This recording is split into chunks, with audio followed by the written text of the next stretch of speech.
நீதியாக நடக்கிறாங்கல்ல மக்கள், அவங்களுக்கு அல்லாஹ் என்ன செய்வான்னு கேட்டால், அந்த விசாரிக்கும் போது மகசரில் விசாரிக்கும் பொழுது அவனுடைய ஆசனத்தில் இருந்து நம்மளை விசாரிப்பான். விசாரிக்கிறதுக்கு வருவான் இருக்கு.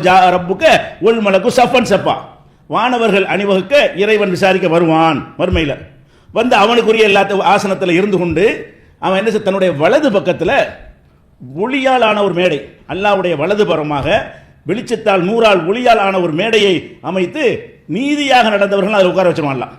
எல்லாத்தையும் நேர்மையாக நடக்கிறாங்கல்ல, அவங்க ஏற்றுக்கொண்ட பதவியில், பொறுப்புல, ஆட்சியில், அதிகாரத்தில், குடும்பத்தில் நீதியாக நடக்குது, எல்லாத்தையும் கரெக்டாக நடக்குது.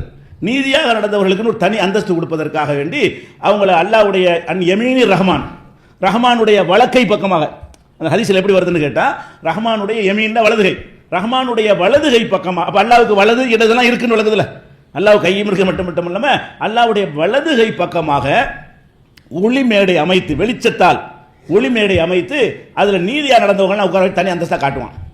இப்படின்னு சொல்லி ரசூல் ஸல்லல்லாஹு அலைஹி வஸல்லம் சொல்றாங்க. அல்ல யாருன்னு கேட்டால், அல்லதீன யஅதிலூன ஃபீ ஹுக்மிஹிம் வ அஹ்லிஹிம், தங்கள் குடும்பத்தாரிடத்தில் தாங்கள் வழங்குகிற தீர்ப்புகளில் யார் நீதியாக நடக்கிறார்களோ, எல்லாத்திலும் நீதி, குடும்பத்துக்கு நீதி, சமுதாயத்துக்கு நீதி, நண்பர்களுக்கு மத்தியில் நீதி, அவங்க வழங்குகிற தீர்ப்புகளில் நீதி, முடிவுகளில் நீதி, இப்படி எல்லாத்திலையும் நீதியாக யார் நடக்கிறார்களோ அவங்களுக்கு தனி அந்தஸ்து கொடுப்பதற்காக ஒளிமேடை அமைத்து மகசரில் தீர்ப்புக்கு அப்புறம் சொர்க்கம் போயிடுவாங்க. அந்த விசாரிக்கும் பொழுது ஒருத்தனை ஏற்பாடுகள் பண்ணுவாங்க இல்லையா, அப்போ பார்த்தாலே இவங்க நீதியாக நடந்தாலும் தெரியும். மற்ற மக்கள்லாம் தனியாக நிற்பாங்க, நீதியாக எல்லாத்திலும் நீதியாக இருந்தாங்கன்னு சொன்னால் அவங்க என்ன செய்வாங்க, ஒளிமேடையில் இருப்பார்கள். அதை சொல்லும் பொழுது யமீனி ரஹ்மான், ரஹ்மானுடைய யமீன் வலதுகை பக்கமான மேடைங்கிறாங்க. முஸ்லீமில் வரக்கூடிய ஹதீஸ்.